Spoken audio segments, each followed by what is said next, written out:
two to Web3.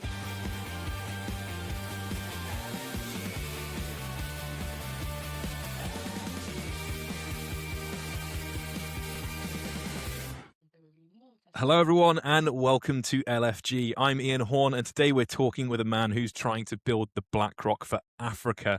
We've got to get into that.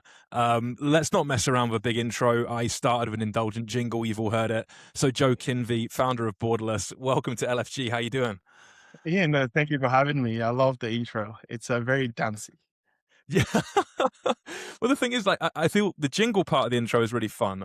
I love it. I'm kind of way too into that kind of music. It's like a bygone era in a way. It's already like 20 years since that kind of music was popular, but I'm loving it.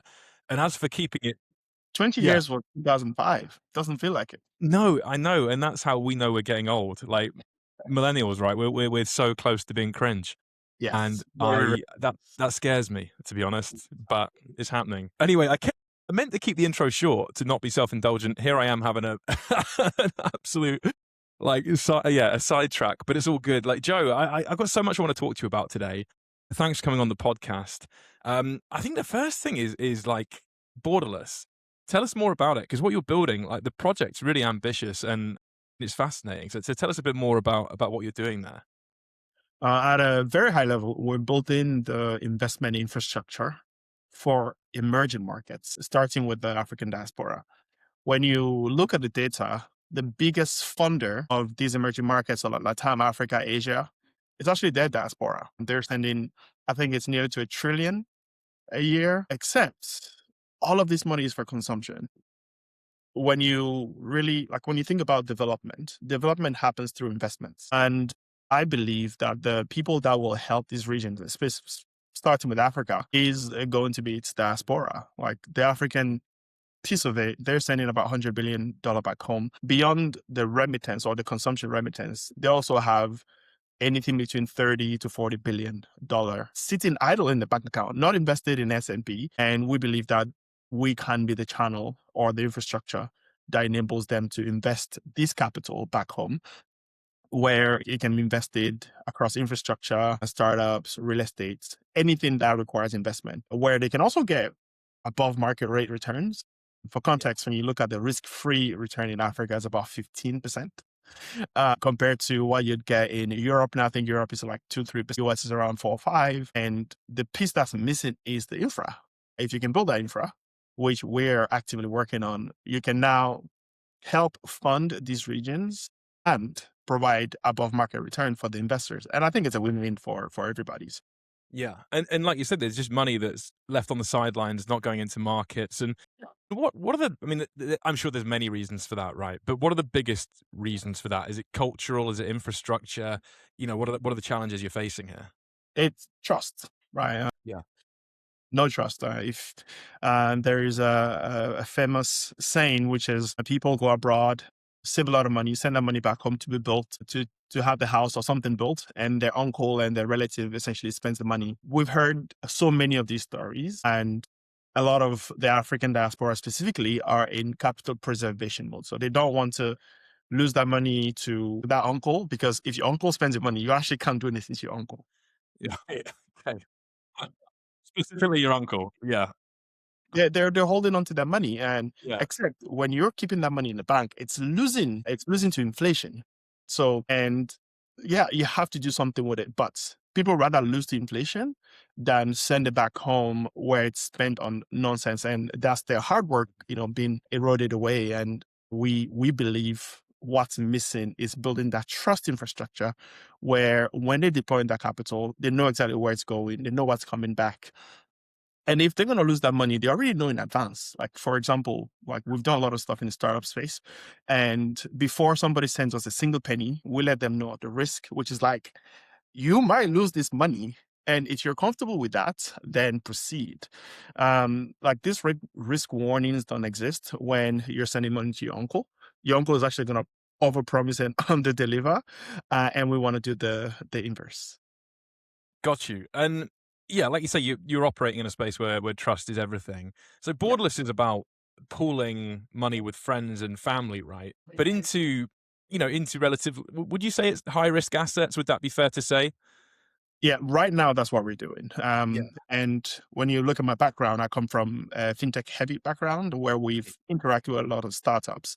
And we believe that if we can mobilize a small number of people into higher risk assets, it'll actually get easier as you come down to the low risk, like mass population. So what we've done so far is we've done startups, we've done some real estate, but really and truly we want to go down, like really down to government bonds. Yeah. Now, government bonds, treasury bills, things are safe, except the diaspora, they don't trust their government, right? They don't, like, I think one African country defaulted 2 years ago, except they're actually doing really well. But we don't trust our government, and everybody's looking for that middle piece, and we want to be that middle piece. Yeah, so high risk now, but we want to come down, like down. And with everything that's happening, like technology is moving fast. Now we can move money across borders frictionlessly. There's no excuse. The challenge is many people don't understand this money movement, and hence we're here on the fintech angle, how money moves from the West to the global South and back. I've been very fortunate to have worked in that space with the biggest fintech companies in the world and Africa. So I think we have that unique advantage where we really understand how to move the money in, but also move the money out. Yeah. And we want to work with the governments, right? We want to work with African governments where they can finally raise money from their people outside, and these people can now fund their countries. Yeah. I mean, this is really fascinating. And as you suggest, it's a massive opportunity. It's huge. And I guess this trust thing, though, I'm going to go back to it one more time because it is the most crucial thing. Like, how do you build for trust? Because, like like we've discussed, these are generally high risk assets at the moment, and that creates challenges. And perhaps that's the only way it can be built right now. But what can you do within the platform, within Borderless, to build that confidence that you're managing the investments as well as you can? So the good news is we're not managing investments. Okay. Right now we're building tools for groups to co-invest. People call them syndicates, angel groups, collectives. When you look at the fabric of African culture, we're very communal, right? And when you dig in a bit more, we've had communal ways to pull money that goes back centuries. We have things you've heard like Stockful in South Africa, Ajo. There's a name for it where people essentially pull money together and they either save it or they invest it. We already have these systems in place. What we're doing is we're now digitizing these systems for investments. For example, when Joe goes to Borderless, what Joe does is Joe sets up his own collective, bring its people. Joe, as the collective manager, will come with an opportunity. And before even you deploy that capital, you need to speak to the founders. You need to make sure they're legit. You do some cross-referencing, and you need a couple of people to actually come together to be like, okay, we're going to do this. That's where trust is built. Where you just don't have one person making a decision.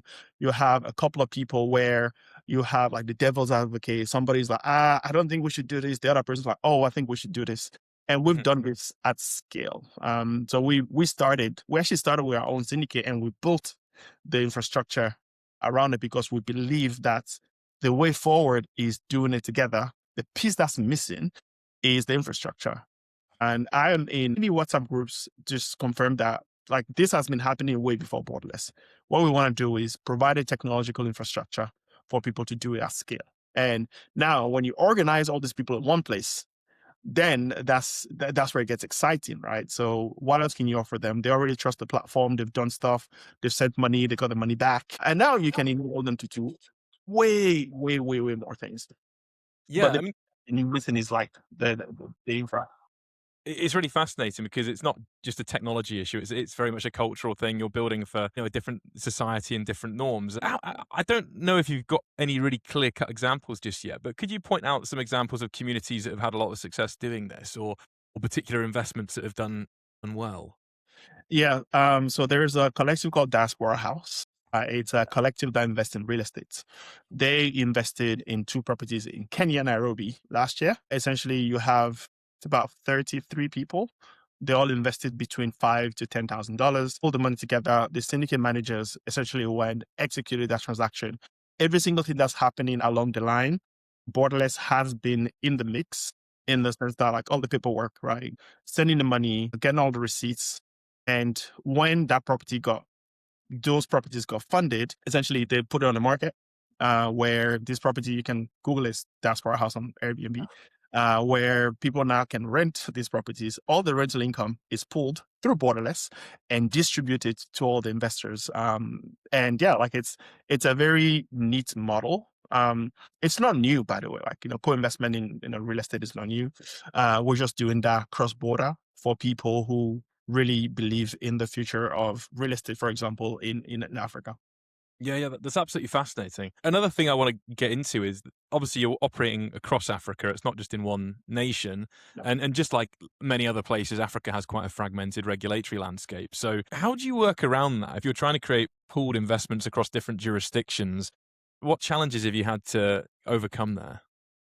I literally have a very long list of. I was going to say, this is going to be a dry part of conversation, but I think we need to know, right? Like, it's Yeah. tough.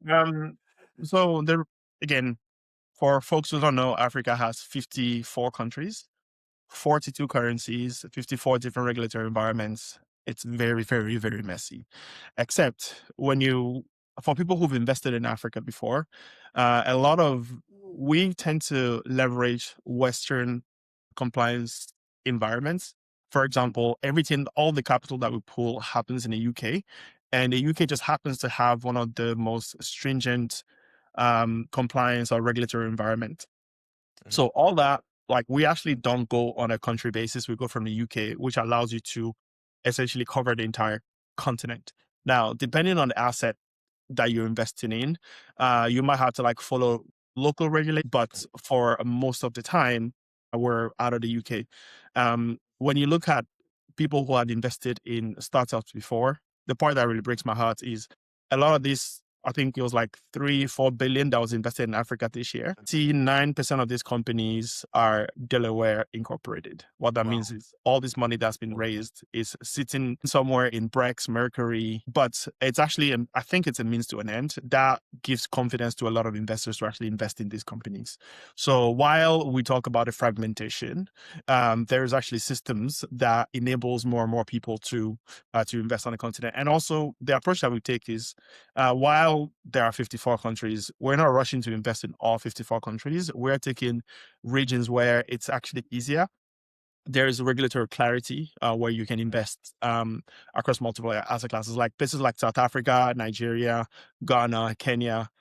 It's very clear what you need to do. But there are other parts where I couldn't even tell you. And we're not rushing to go invest there. And when you take what we call in Africa the big four, so Egypt, South Africa, Kenya, and Nigeria, I think about 80% of the capital that goes on the continent goes into this region. And there's a reason for that, because there is regulatory clarity, there's easy way to move money in, move money out, and there are good systems that enables investors to invest in this country.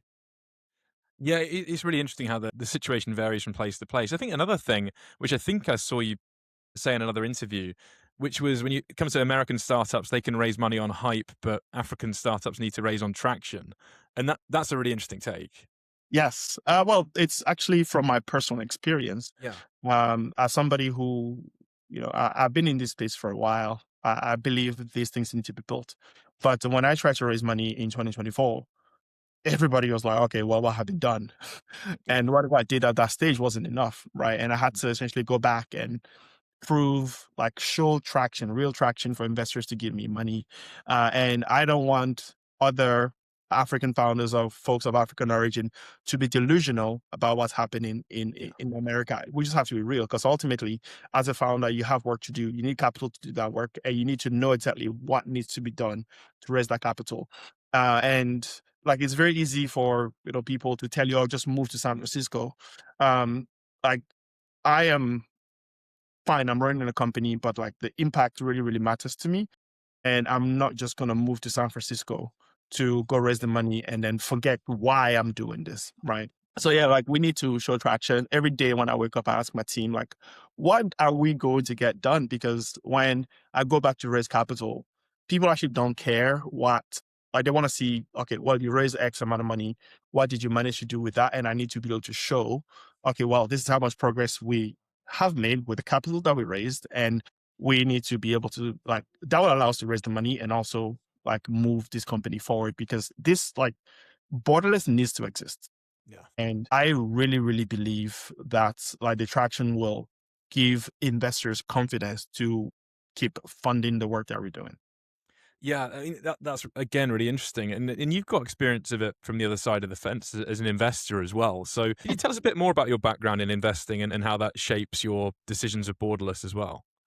I blame Newbie K, who's my co-founder, who he rolled me into this thing in 2020, just after, well, actually in 2019, just after we joined Stripe through an acquisition of a company I used to work for in Dublin. I started spending more time with Newbie because he was already working at Stripe, and he, kept telling me about, oh, we should do this, invest in these early stage companies that are great. And I'm like, no. So my background is accounting and finance. I'm qualified. And when I was looking at the numbers, it just didn't make sense. But I think when you're investing in startups, there are the numbers in the early stage.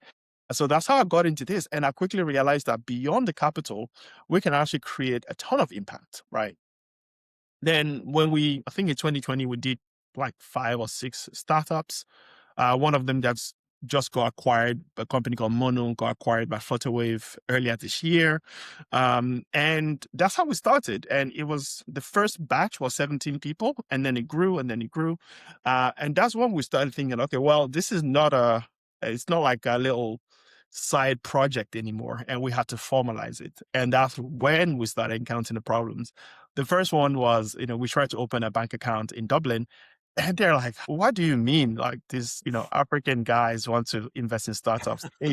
It's it was giving red flags. But them not understanding what we wanted to do does not invalidate it.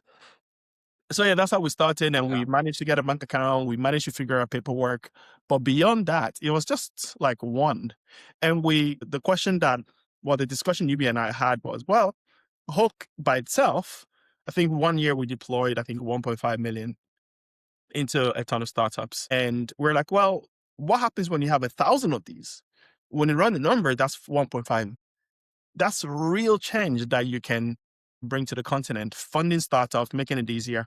And also what's very unique about what we do is the majority, maybe 80% of the Hulk investors are of African descent. They don't live there, but they were either born there or their parents were there, and they understand the continent.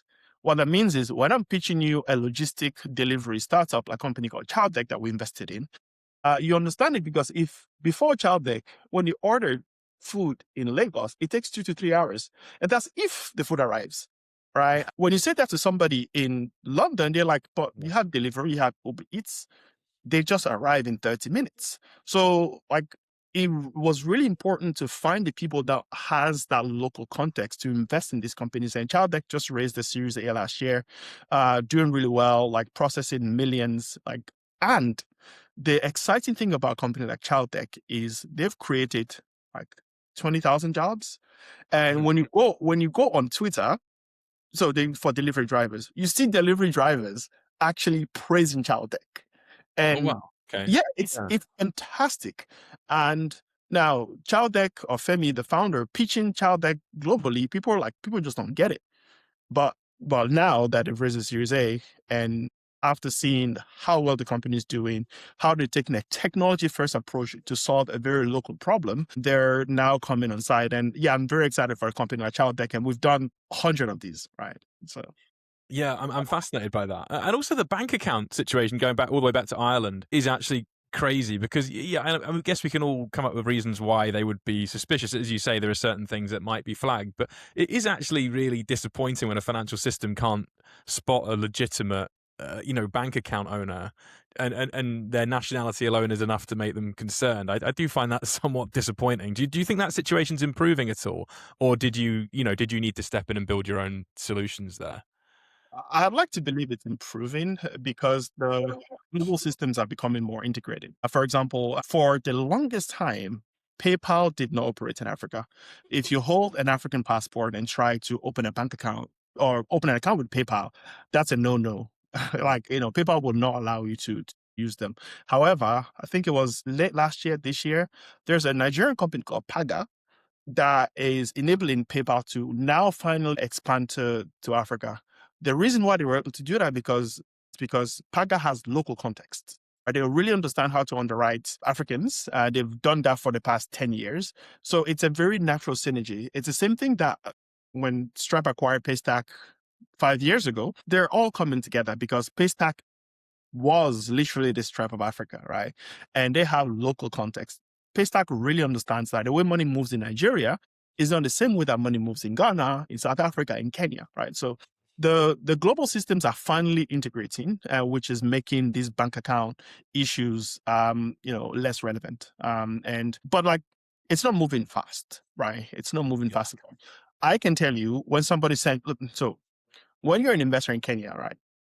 I'll give this example. You're an investor in Kenya. You use mobile money. Are you aware of mobile money in M-Pesa? You are. Yes. Yeah. And you want to send money to fund a startup. The global systems don't accept M-Pesa. You can't do that. And not like the majority of people in Kenya have M-Pesa. So what they're saying is if you use a local payment method, you can actually invest, which is, it shouldn't be like that. The world or the financial systems should be integrated so that regardless of where you are, you should be able to pay, get a bank account, have ways to pay anywhere, anyone, anywhere there. Yeah, absolutely.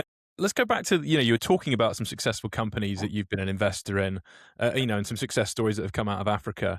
Have there been any companies you've invested in where you've kind of learned some hard lessons? It may not even be something relating to Borderless, but just things where you've learned a few things about investing that you weren't aware of before you got involved. One thing that, so far it proves to be true, that most of the time when companies fail, you can actually trace it back to the founders.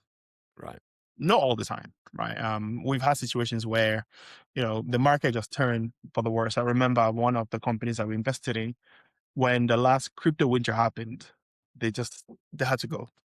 They didn't have enough liquidity to keep the company running. And again, that is a function of the inability to have access to enough capital. Like if that company is still around today, they'd be doing crazy numbers. But they couldn't because the market turned. But really and truly, what I've seen is when companies don't work out, it's often the founder or the team.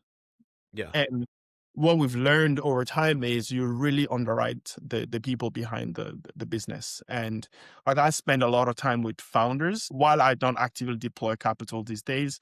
Like historically, we've spent a lot of time with founders just to really understand, when things get dark, will they still continue? And so that's one of the lessons. Like you need to back people who are resilient, people who can build even when things are going smoothly, and people who communicate. The communication part is probably the easiest part. And I was nearly a victim of this communication thing where when we started Borderless back in 2024 was rough. This was when I was trying to raise capital. And I just went quiet. I was trying to put my head down and solve it. But the advice was like, Joe, whether things are going smooth or not so smooth, make sure you should let your investors know. These are the same investors that ended up funding my company again because I was able to communicate with them regularly. And yeah, what I say to founders is like, hey, whether things are going smooth or not, just keep your investors up to date. Yeah. But back to your question, you can always trace it back maybe 8% of the time to the founders. Yeah, you touched upon something really fascinating there. People talk about this all the time, that when things are going bad, founders sometimes go quiet.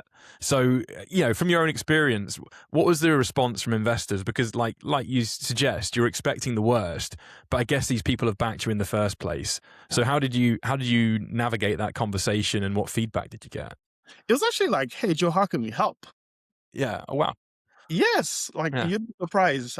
Again, nearly all people who give you money at this stage believe in you. Many don't actually care about the company. It's you that they're giving money, right? It's you, the founder, because they believe that this idea that you have can materialize into something, right? And many of them are just there. I have one investor his name is Brad. And I love the fact that every investor update I send, he replies. That's it. You'd be surprised. Me Yeah, as you a don't founder, expect that. You do not expect that. No. yeah, he replies every single time. And I have so many I raise money from mostly individuals, angels, right? Whom, folks I'm hanging out with or people who are my advisors.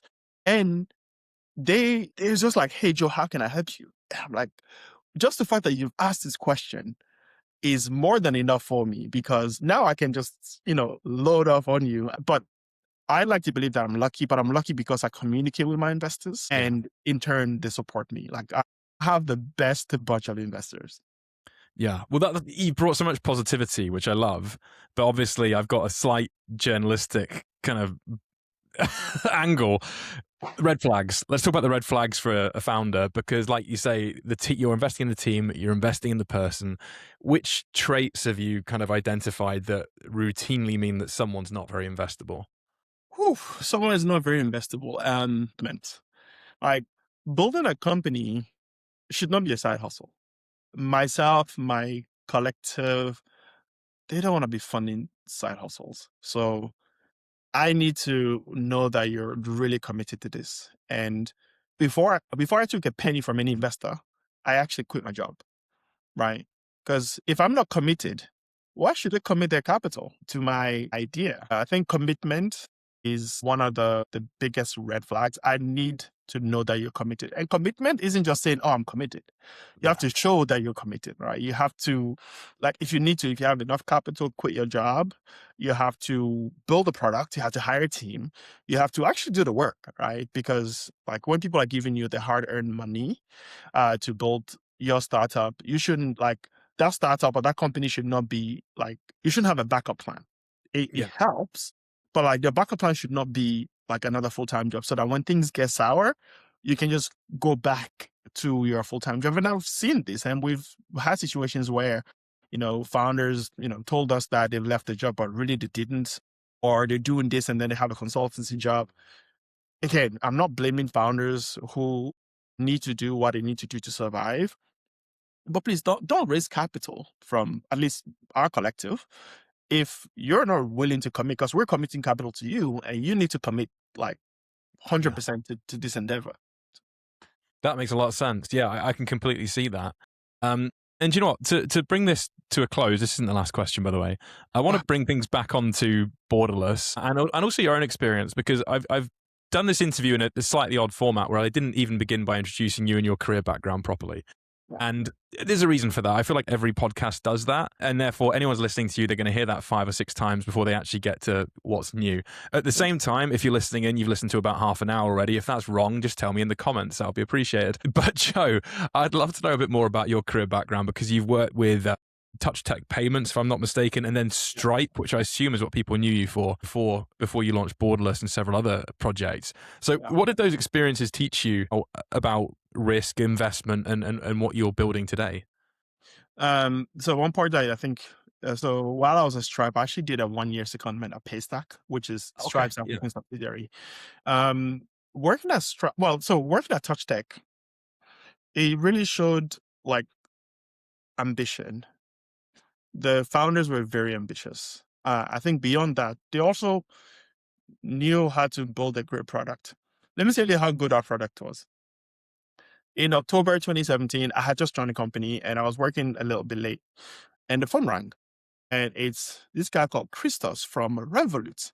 And I'm like, Revolut? I've never heard. What? They're like, well, we saw your product that I think 26 was using, and we would be keen to see how we can also use it.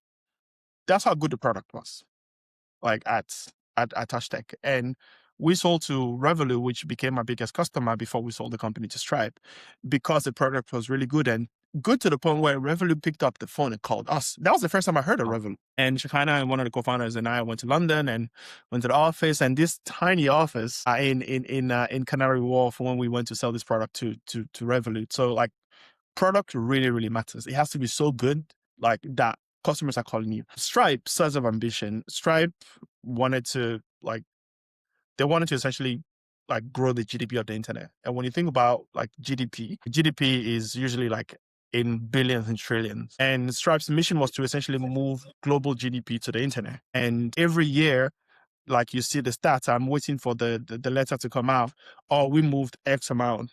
I remember I was at Stripe when we moved 1 trillion. I think last year was like 3 trillion, and the number is just growing. But in the bigger scheme of things, when you look at the GDP of the world, it's literally a small fraction. And the size of ambition is one of the things I learned at Stripe. Like, the world is big and you can build like amazing things. When I was at Paystack surprisingly is very similar to Stripe. So I'm not surprised that, Stripe acquired them. Paystack really, really believed that technology will really help the continent. And I also believe in it. And that's the continent of Africa. And Paystack has done a lot of hard work. Started as just a payment company, but is now really like the plumbing, the infrastructure. And they also learned how to build like in very complex environments. So for one example is when Paystack was expanding from Nigeria and Ghana, initially they weren't really aware of how complex that is. Context, Nigeria is very bank transfer focused, while Ghana is very more money focused. So they essentially had to like rebuild new rails, and they've done this across the entire continent, and they're really connecting the continent. So like Paystack really, really believes in leveraging technology as infrastructure for the continent. So I don't remember what the actual question was. I was asking about your career background and how it's kind of shaped your current mission and maybe informed your strategy as well. And the bit I guess you've not gotten around to is the Stripe part of the journey as well. Yeah. So, well, to summarize, good product, size of ambition, and leveraging technology as infrastructure. And like everything I do today, I spend a lot of time with products because when the product is good, you don't have to sell it too much. It will sell itself. Size of ambition, I think I will start being CEO after we've processed 40 billion in a year because I think we can do that. And 40 billion in the context of like the UK, for example, GDP of the UK is 3 trillion. It's literally like, it's noticeable. However, 40 billion in Africa is about 4 times the GDP of Togo, right? So when you're looking at the comparisons, it's like 40 billion is a lot of money. And the reason why I picked that number is because if we can help mobilize 40 billion to Africa, we can close the funding gap in 10 years. The funding gap currently in Africa is 400 billion, right? And in just 10 years, we can close that funding gap. And then the last part is infrastructure. I think many people, when I pitch Borderless, they're like, oh, you're doing too much. The sad part of the work that we're doing is the infra just doesn't exist. So just like Paystack, when they wanted to build a payment company, but ended up becoming infrastructure because they had to now build the plumbing. And that's what we're doing. And the beauty of building infrastructure is when it's solid enough, you can build whatever you want on top of it. And we want to make it very easy so that the next 1,000 collectives don't have to really think about how do I solve paperwork? How do I move the money? How do I do the reporting? They can just focus on what really matters, which is, again, raising and deploying capital. Yeah. And I think you've in a roundabout way answered this question already, but I want to frame it slightly differently. Yeah. Going back to that initial opening point about wanting to build the Blackrock for the African diaspora, what needs to happen and what do you need to do to achieve that goal? So this year, so there's a couple of things. The first one is compliance, right? You can't sell our technology to people who, the trust, people who don't have trust with our compliance. We have a regulatory cover now, but we want to get our direct authorization this year in the UK, but also like across multiple jurisdictions so that we can connect the dots.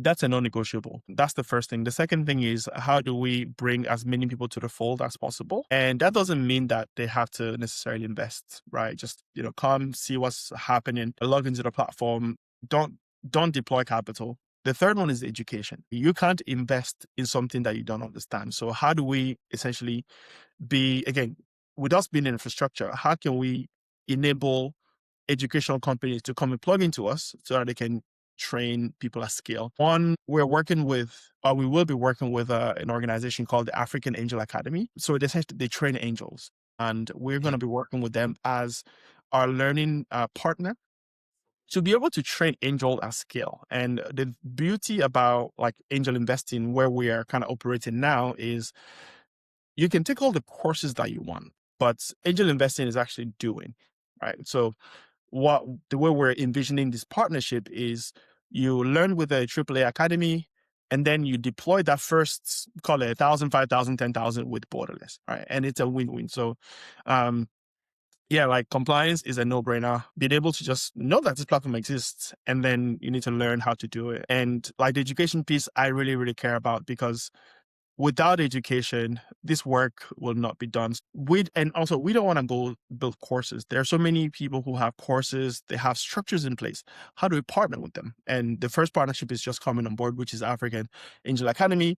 And we want to do this like across multiple like sectors. So like angel investing, real estate investing, bond investing, all these education, everybody comes on a platform, and now we can close the funding gap. Yeah, I think it's interesting that the angel investors are receiving support here. I don't know if that's more common than I realized, but it's not something I've talked about many times, if at all. So what kind of support do angel investors typically need? Well, they need to know what angel investing is. You'd be surprised. Like you and I, we're in London. We know what angel investment is. And when you speak to the majority of people across Africa, they don't know what angel investment is. God. So are they just assuming they like leave some money and say, okay, there you go, have some fun, not have some fun with it, but you know what I mean? Like there's some money and that's it. Yeah, but except the challenge is like the people that have that money to be left on the side, the number is very small, right? I think people don't realize how small Africa is in terms of GDP. The GDP of the entire Africa is the same as the GDP of the UK. Okay. That's what you're working with. And also that's the reason why we're not pushing what we're doing to Africans in Africa. We're pushing it to Africans outside of Africa, because they have more disposable income. They have the opportunity to learn. They can even pay for the courses, right? So like there's a lot that needs to be done. Not every African is just going to dash you 10K. It takes a bit of convincing, but also for somebody to dash you, they need to have money to dash. They need to have, like many of us we're only making decent money for the first time. We send money back home to our parents, and whatever's left, we don't want to lose it. We want to protect it. So we're taking our audience into mind as we're building this. Hence, we're not just pushing angel investment, we're pushing real estate investment. We're going to push things that are less risky, because you need to remember the African diaspora is in capital preservation. They just don't, that money is new, right? So you can't just be flogging angel investment to them now, because the risk is just so high. Got you. And one last question before we finish. And this is something I ask people about quite a lot, and it's not a technical point. Well, not the technology point. It's more about community. And you've got lots of experience building those, and obviously your platform is designed for communities. What is it about community that you think most fintech founders and even banks perhaps miss? What's the key to creating an effective community in this?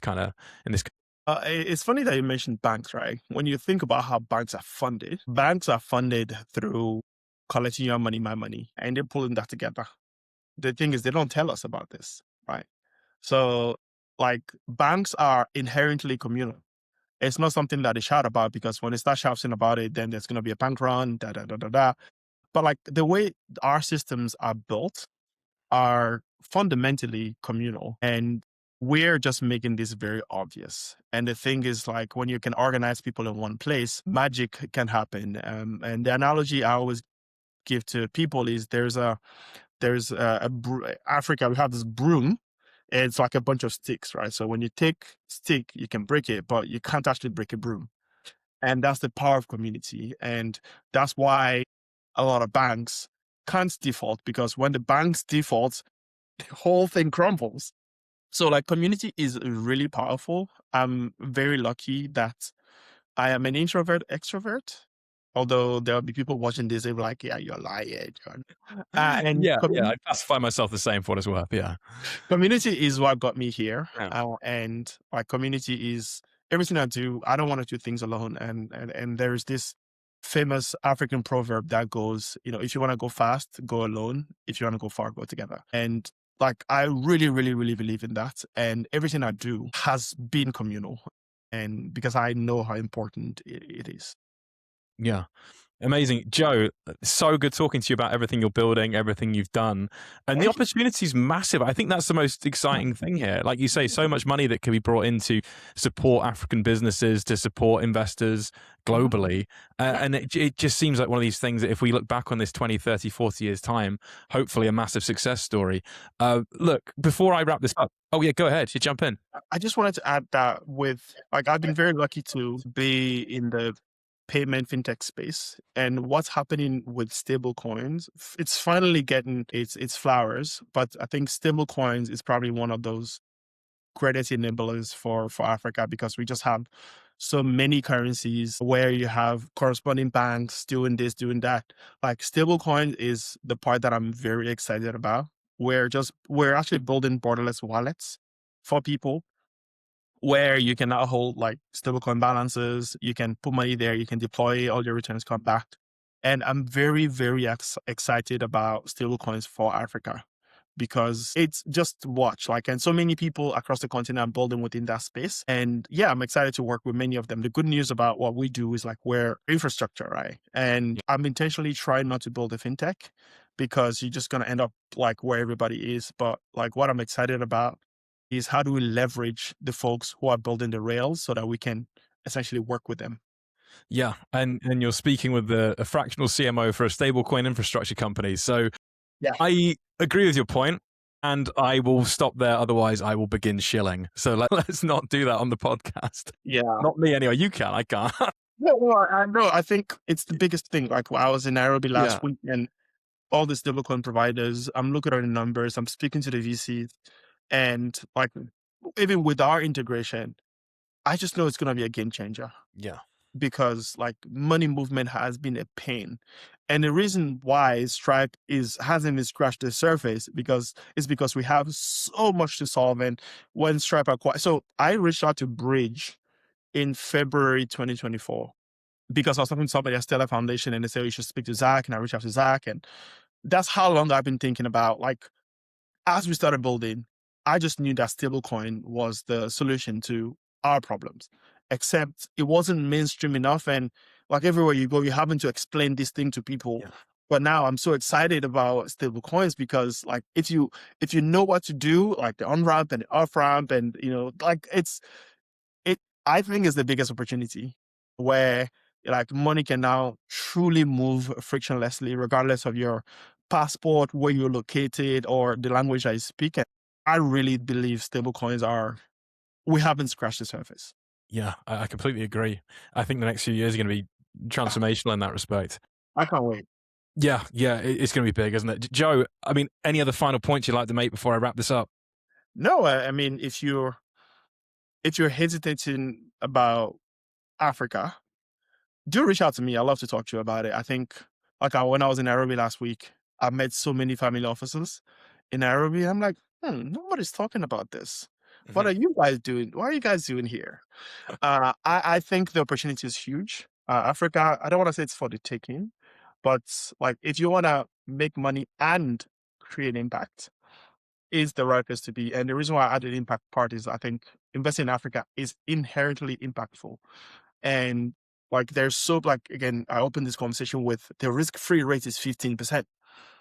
Again, you need to know what you're doing. Anything I said obviously is no investment advice, but like I am more than happy to speak to anybody about the opportunities of investing in Africa. And I think that's, they say it's the next frontier. I believe it. Yeah. And there's just so much that you do there. Yeah.